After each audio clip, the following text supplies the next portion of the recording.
Hello and welcome to another installment of Comparative Reasoning. I'm your host, Cedric Kennedy, and I'm going to talk about the greatest minority fear. Now, I need to take you down the tiny little rabbit. It's not even a rabbit hole. I don't know. I guess it's like a rabbit scratch spot. That's how short it is, but very important. I went to Twitter and I'm looking up things, and I see that Trump was removed from Twitter because inciting violence and all this. Okay, fine. And I see James Finn.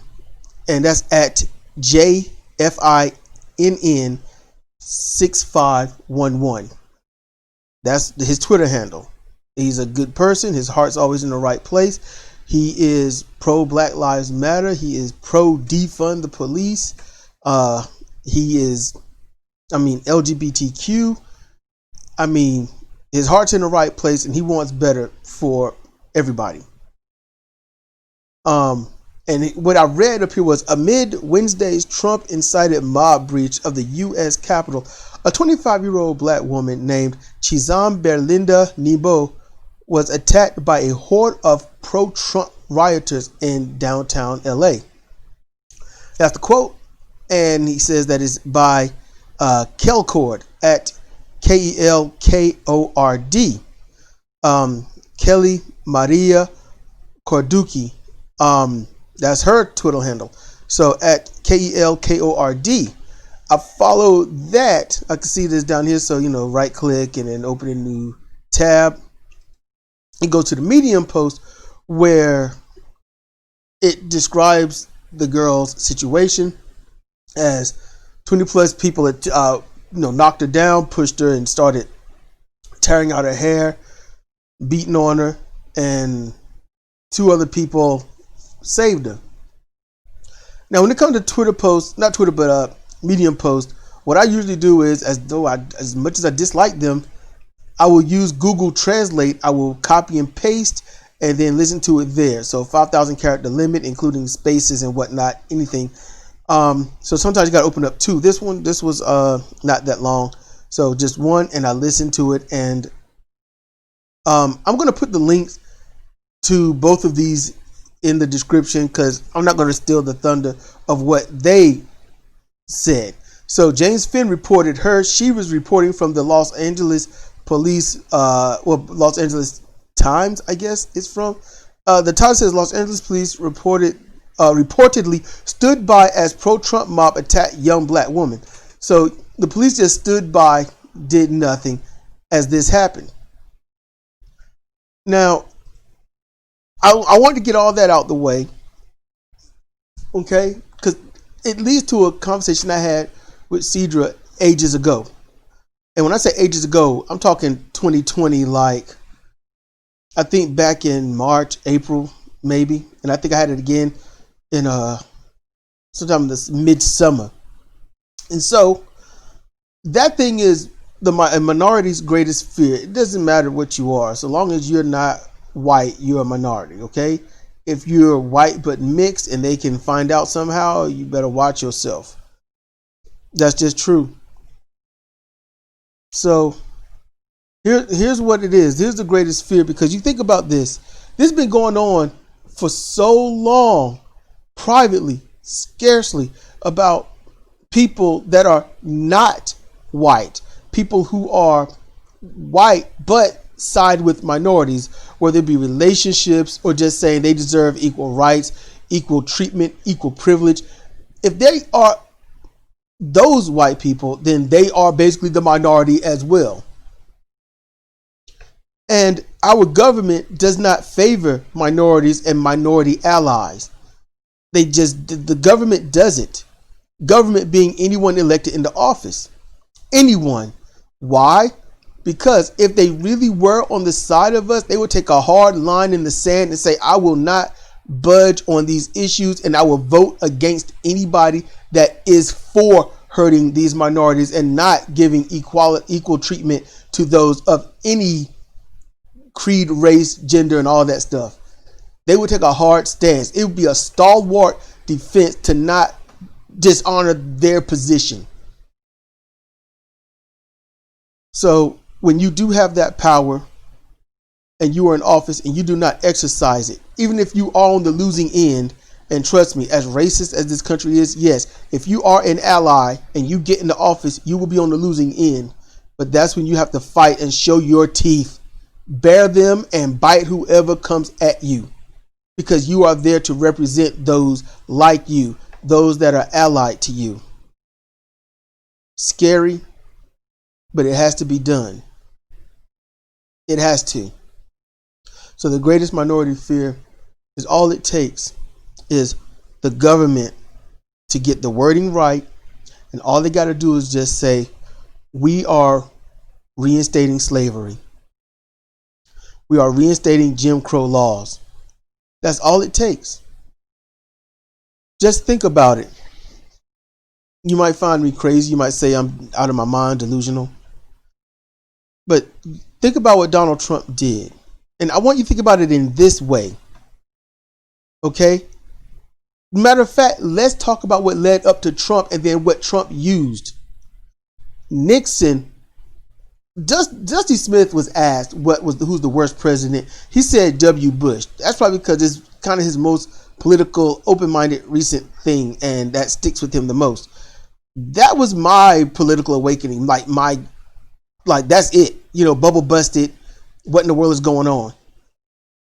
But Nixon was the worst. His cabinet, his strategy used the Southern strategy. They developed and used the Southern strategy. Okay? Use racism to galvanize the vote and get what you want. Nixon was the one that was like, it's not illegal if the president does it. Nixon was the first true attempted dictator of the United States. He failed. Couldn't get him on anything that he was doing, anything he was saying, all the crap he was inciting. Couldn't get him on that. But the Watergate, they got him on that and some other things. Okay? After that, carte blanche to do almost what you want as president. And though you get a few that don't do that, but then you got Reagan, who does, this trickle down economics and stuff. You get all these other presidents, even the ones that say, look, I'm a Democrat, I'm on your side. Let's lock up all the black people. Let's lock up all the, Mexicans. The ones that are down on their luck, the ones that would just take in some recreational, tobacco and, what I'm talking about. And, take advantage of that. All this hatred, all this vitriol at minorities, everything from how they treated black people to Hispanic people to Haitians, to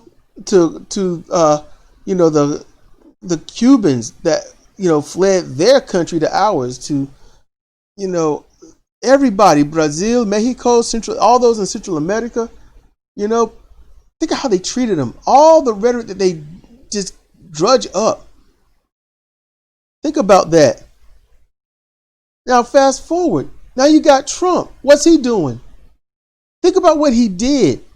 He legitimately his rhetoric was, we're going to ban and we're going to figure things out and we're going to say nasty things. I'm going to read the crowd. And the crowd was racist. The crowd was like, yes. How did he know that he could even start to do that?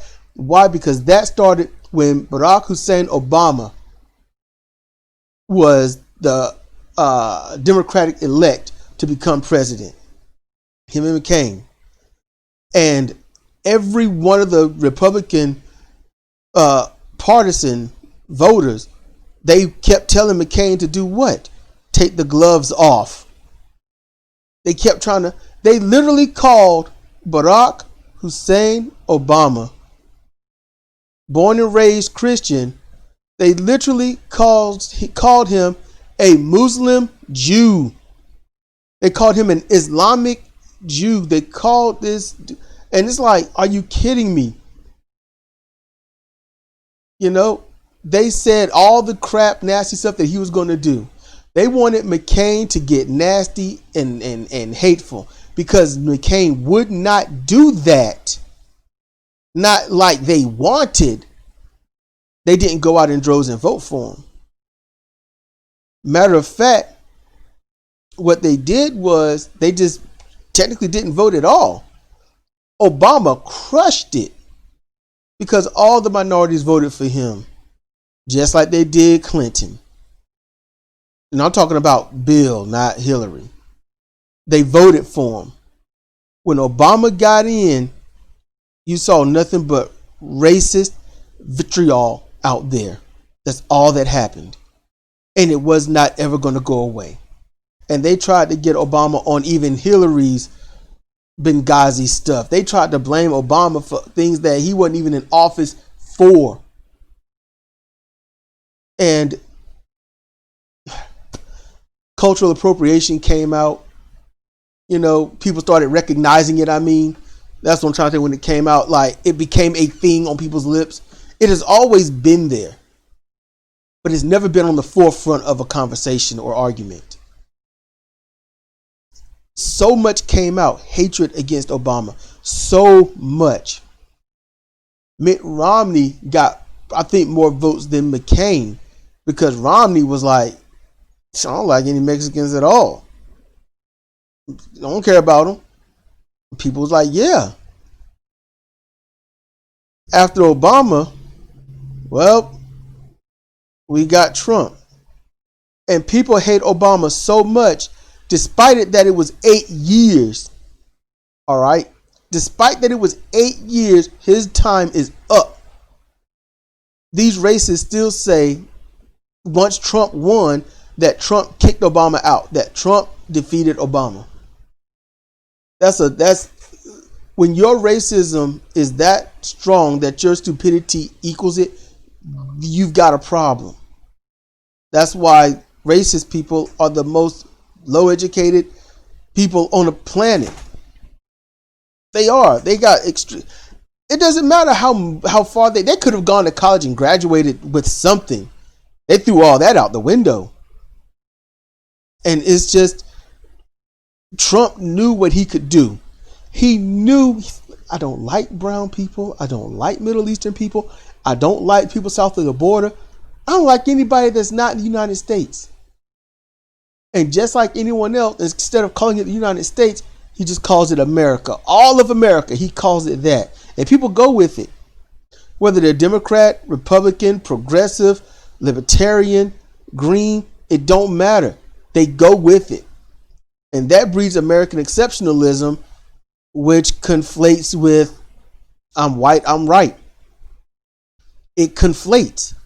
So Trump gets to read the room and build his base, because hatred, the Southern strategy, Nixon was even subtle about it. Trump wasn't. He took the gloves off. That's what he did. And he did it blatantly. And in front of the national audience, did Trump go on stage and talk about who he bought and who owes him, Hillary being one of them. Trump was able to stand there, that smug smile, hear Chris Christie, one of those that's absolutely against him now, but at the time say, you never gave me any money. Why don't you give to me? Give to me. I'll help. I'll do something. And the world got to see how he could, bastardize and beat down politically Ted Cruz, and Ted Cruz canvassed for him, or at least phone call.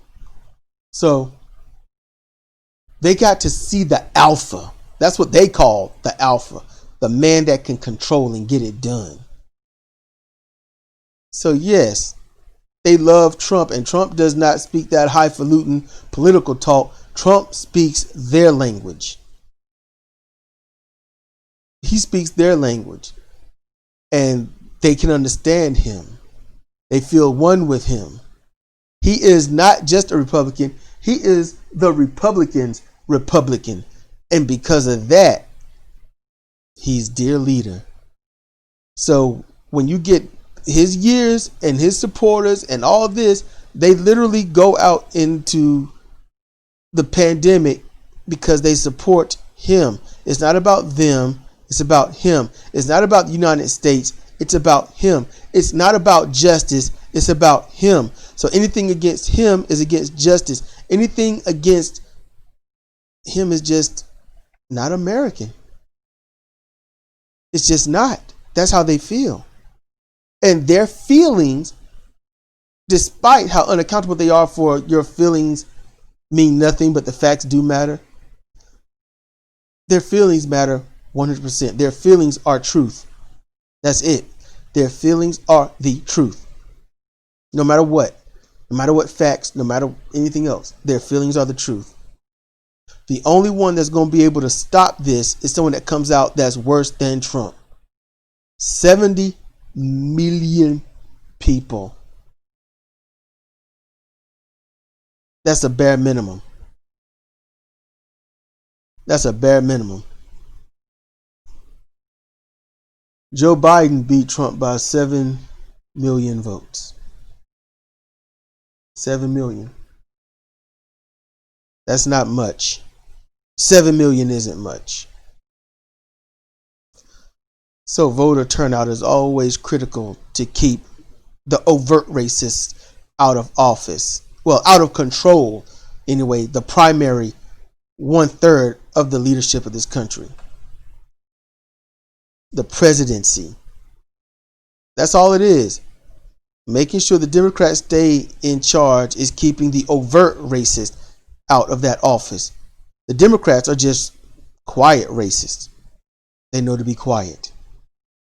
But regardless of both knowing to be quiet, both sides know they just need the right rhetoric, the right wording, and they can reinstitute slavery. And it's so feared of all minorities. It's one of those fears you can't think about. Your head can't go there. And you can say I'm a little loony and whatnot. Yeah, literally I can say that's your opinion because it's absolutely untrue. Listen, I know this is going long, but I want to get this off my chest. It's been in my head for a while, and I'm not even going over everything that I want. This would easily be 2 hours. I'm not going over everything I want. The presidency has been garnered so high, so strong of a title that everyone believes, not know, they believe that's the end all be all when it comes to this country, and it's not. There's lots of safeguards in place. But this not a threat. It's not a threat. Reinstituting slavery is not a threat. I'm letting you know it is outright possible. You can say about the Constitution, hasn't all of Congress over these decades proven the Constitution doesn't mean anything? Trump literally, wiped his butt with the Constitution. Nancy Pelosi wiped her butt with the Constitution. It's supposed to be we the people, right? No. It's not. If it was, this pandemic would have been over. If it was we the people, they would have protected us. All of them would have protected us instead of keeping the borders, all of them, open and selling off their stocks. It was money over people. That's what happened. It only takes the right person with the right language to get it started, to get it going. Black people, Hispanic, Asians, Islanders, it don't matter. If they are not white, when they get, they get kidnapped, taken to private facilities, and who knows what happened. They get shot. They're afraid. They get shot by the cops. They get shot by others. Nothing happens. Anyone that goes and kills black people get rewarded. Whether it be a trip to the police precinct just to talk and whatnot and then be let loose, or a trip to Burger King, put your name in the paper and things like that. If you get over $1 million for your legal fees, promoted to police chief, promoted to captain, promoted in general. All these things happen. Who's protecting black people? The police work for the government. The government isn't telling them to stop. So who's protecting black people? Black people can't do anything. Hispanic people can't do anything. Asians, Islanders can't do anything. When someone white, especially a cop, starts beating the hell out of you, you know what other black people do? They stand back and watch and film and just say, "No, you can't do that." And then they'll hold their hands up and say, "Black Lives Matter." But it's just empty words. It's empty words. And I have to honestly say, because those words are so empty, because the actions will never happen, because they know you will never do anything, it only takes the right person with the right rhetoric to reestablish something that is outright unconstitutional. Keeping your businesses is unconstitutional. Nepotism is unconstitutional. Calling the media the enemy of the state is unconstitutional.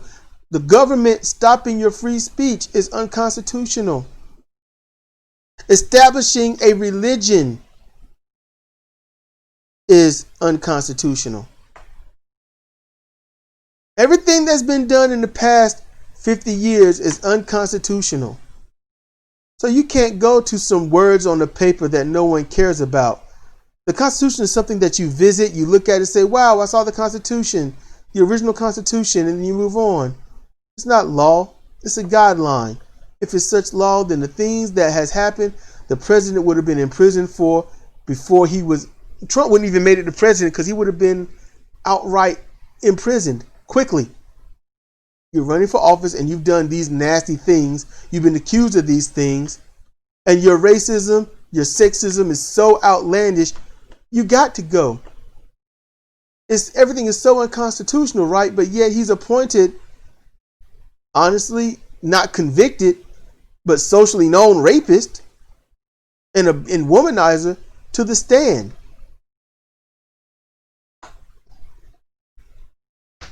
And I'm not even going to tell you which one that is. It's both. It takes just a little bit. And that's what I'm trying to get over to you. My main message for those that's hung this long. Yes, it's possible. Yeah, they could easily reinstate slavery. They really could. And I'm going to be honest with you.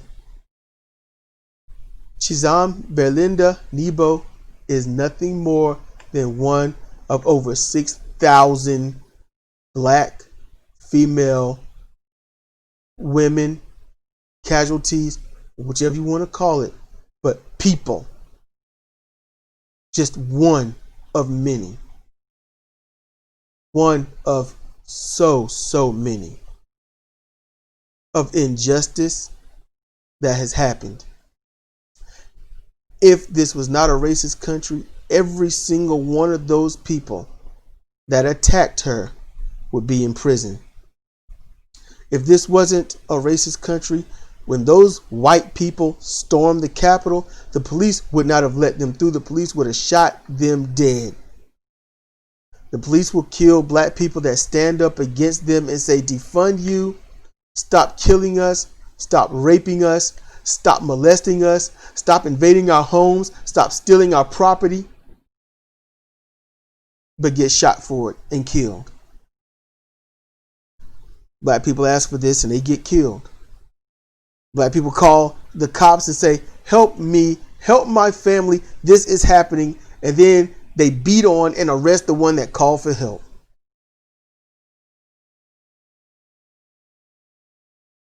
It only takes the right person with the right rhetoric to get in there and do it. That's it. That's all it takes. As Trump moved his way into getting people on his side and galvanizing the hatred and vitriol against minorities across the board, did and said nothing to the cops that were destroying. Matter of fact, he himself labeled Antifa anti-fascism, and those that are saying Black Lives Matter,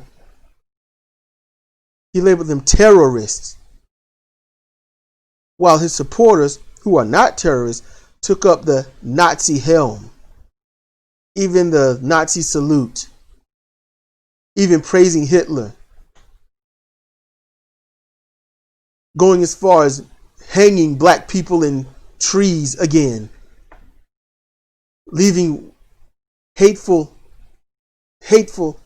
rhetoric and speech in various places.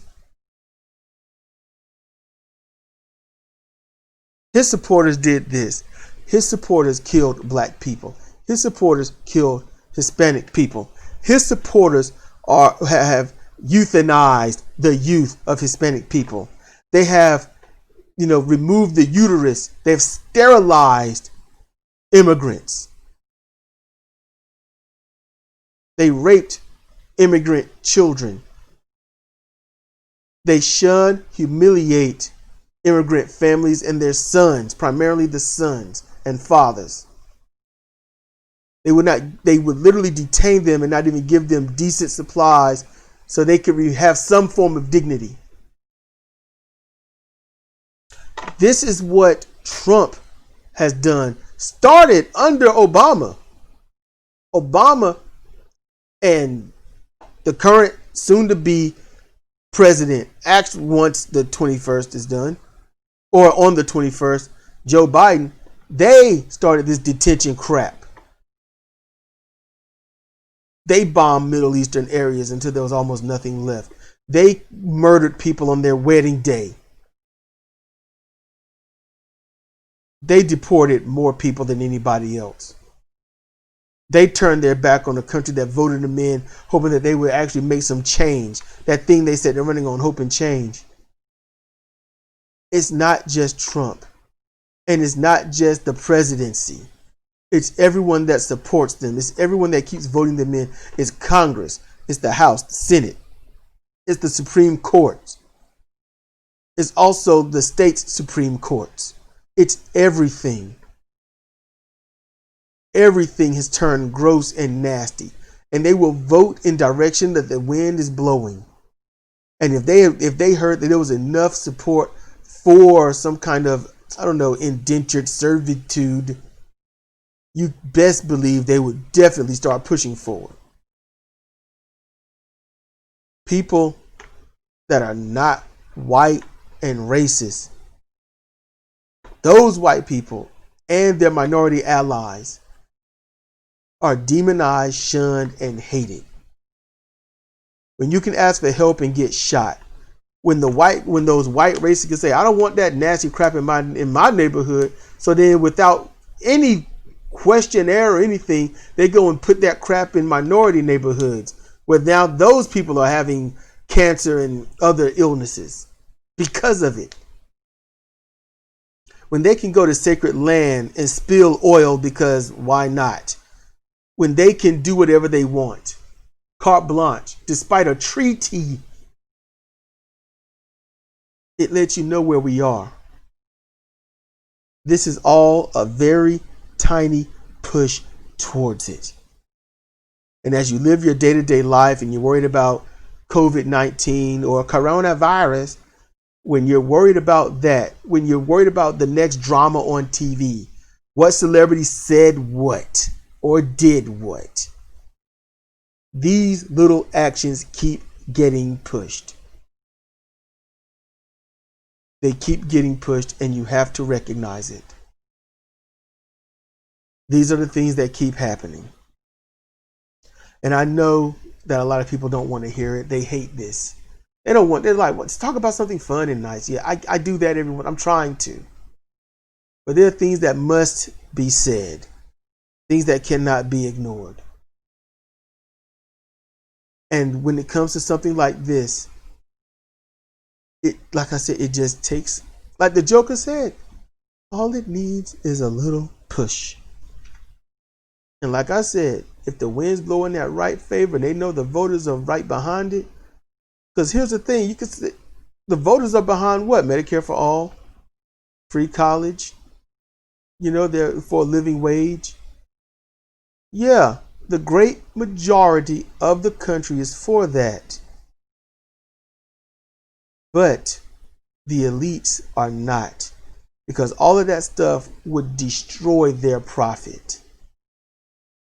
And you can't have that now, can you? That's the problem. So you vote in the same people that's going to harm you. You vote in the same people that will ignore your request for these things that would help you. You vote in the people that will not help with a stimulus check for those that need it.